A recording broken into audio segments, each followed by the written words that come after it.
Senator Francis Doris has been back and forth across the Irish seas, across all the seas. He's been over there he's marched in Belfast, he's marched at Derry. He's been over there for the trial of the Birmingham Six.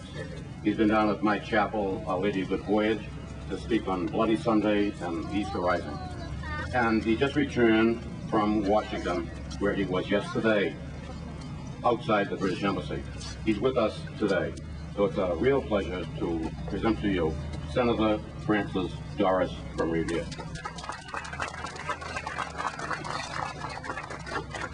Thank you very much, Father Martin. Reverend clergy, Irish men and women all.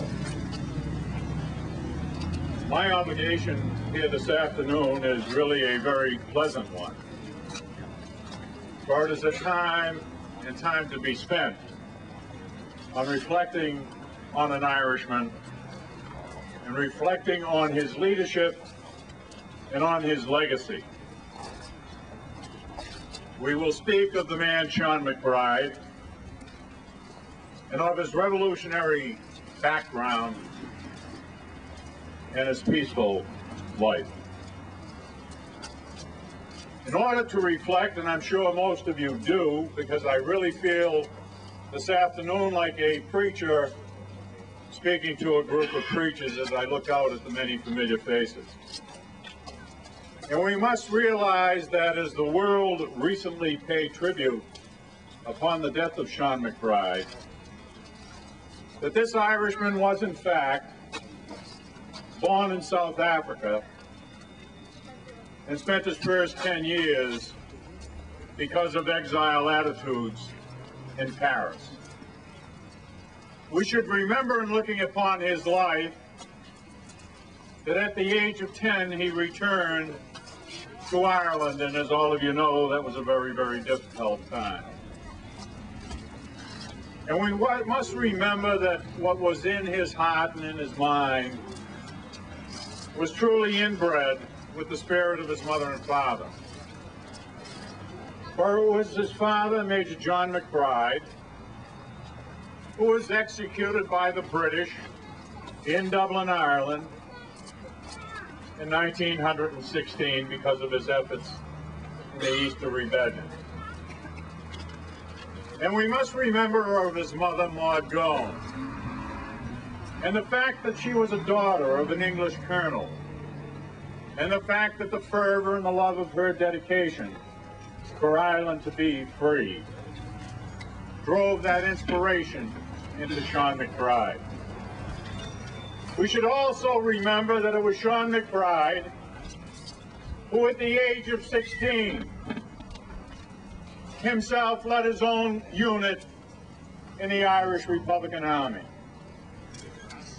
Until the day he died, although his direction had changed somewhat in life, he was never ashamed to say that he was associated with the IRA.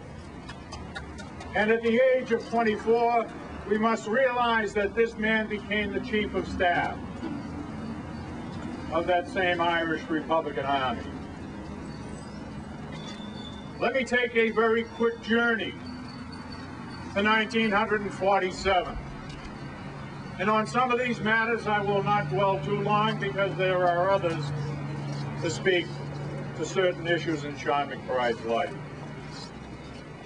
But it was a very important change in events where the frustration of his ability to deal with the war or the struggle for independence and for a united Ireland,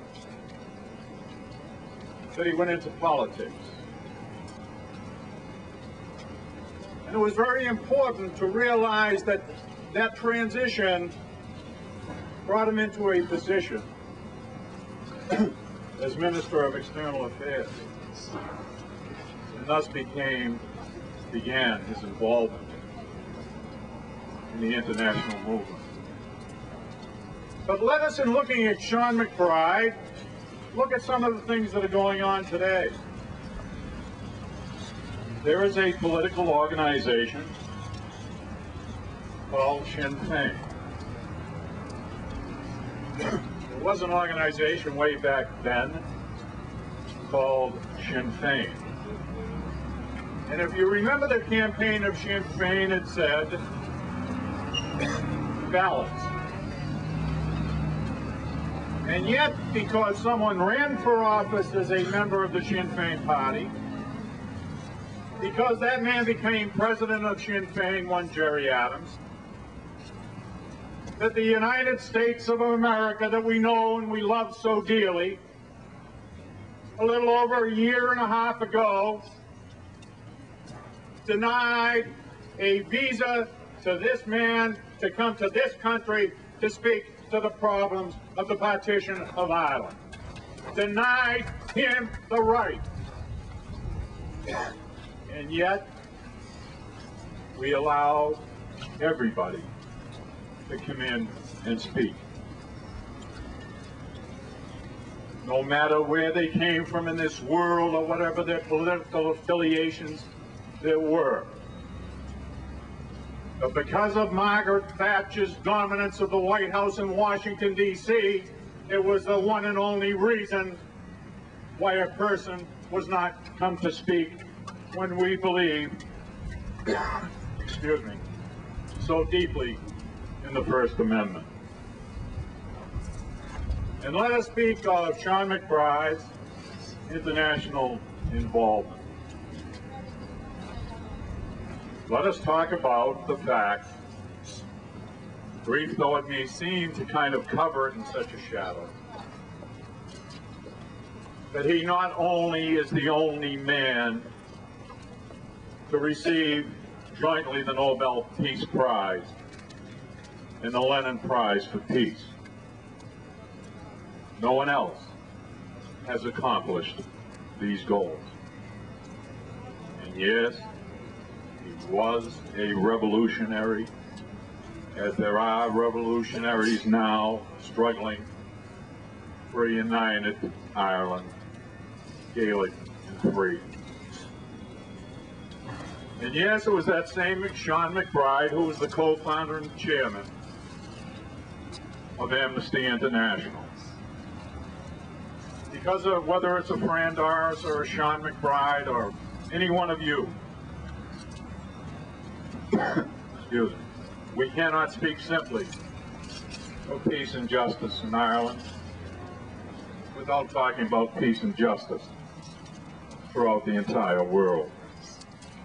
And someone from Amnesty International, of which I'm very proud to be a card-carrying member, will speak to that later on. I'd like to close by looking to the legacy of Sean McBride.